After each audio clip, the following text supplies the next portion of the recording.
So I guess, Gerald, what we're talking about is in March, right, on stage? Yes, I've got dates of March 23 and 24 with the performance on the 24th.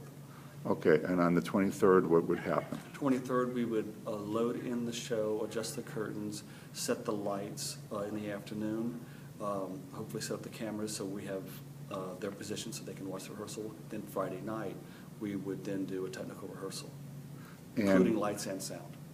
And what are we talking about with the pictures I'm sending him as far as using the apron and part of the back of the stage? It's about 24?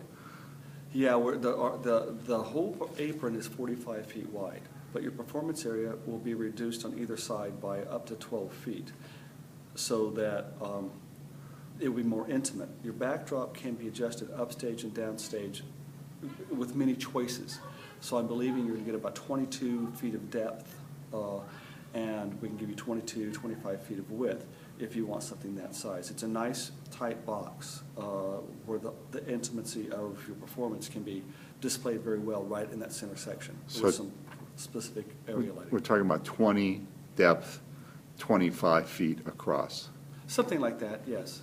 And we can go bigger if we want. We can go bigger, and we can even go smaller. Okay. But I think if we go smaller in width, then we need to come shallower in depth.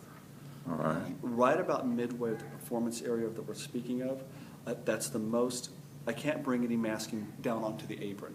Okay. So we don't want you to play right in front of our main drape. That's too shallow with not enough definition, not enough excitement about it. So I want to try and create a room that you're in that we feel like we have a location, including tables and chairs and whatever props and furniture that you would need. And what about sound cues and light cues?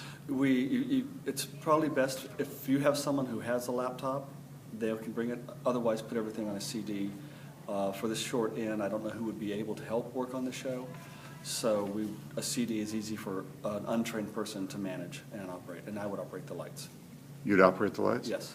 Do we have Mongo or anybody to work? At this time, we don't have him, but I have other people who are capable that know the system. And oh, good. Okay. So I have to get the crew for the TV thing. Yeah. Then the crew for the TV, I don't have anybody, but that would go through Jim. No, I get them. The dressing room, the only issue is that at that weekend that we have available for the main stage, that weekend our theater department is doing a show in the small theater. So the dressing rooms that are downstairs are not available to you. So we would set you up in a room off to the side. That's your own private room. There's a private bathroom in there, so you could have your green room as well as a My office. Jim's office. Yeah. My room 28.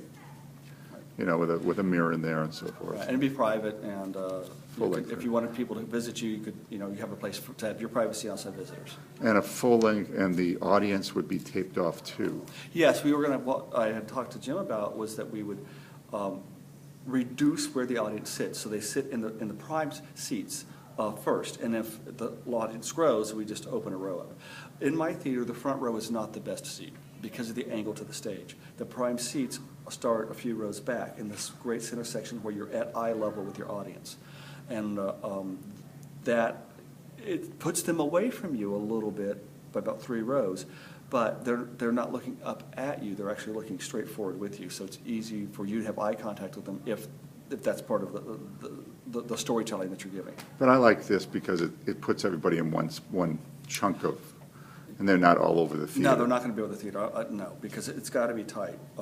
And we can adjust that as we grow. If we have 100 people, we're fine. If we have 150, we open up. 200, we open up. So right. it's room for growth there. But we want the core to be right there at the best spot for you to receive the interaction with the audience. Okay. Anything else you want to say to Paul? I would love to have a wish list from you. We're going to do this all in black drape. So you'll be surrounded in black drape, black background, black side legs. I kind of need to know what you would like to have as furniture, as setting. We don't really have the opportunity to build a back wall for you, to build walls, a living room, whatever you need. But furniture-wise, a wish list of what you would like to see on that set, and then we will communicate as to can I give you everything, or what do we pare it down to? And we have to pull the furniture. We can't build it. Don't know. We won't be able to build any furniture. No, we're in the middle of. We've just opened one show and we're starting another one, so I don't have build time. But we do have furniture available to us. Okay. Couches, chairs, tables. Right. Some hand things. Okay. I think we can give you a really nice setting. We have carpets. If you want a rug down, we have carpet choices. Right. So I think we can provide you a really nice, intimate space for this performance, even though Friday's going to be a load-in day and a tech rehearsal. Saturday, we shouldn't need you till just before showtime. Okay. Anything else? Want to blow a kiss? No? Okay. See you, Paul. Okay.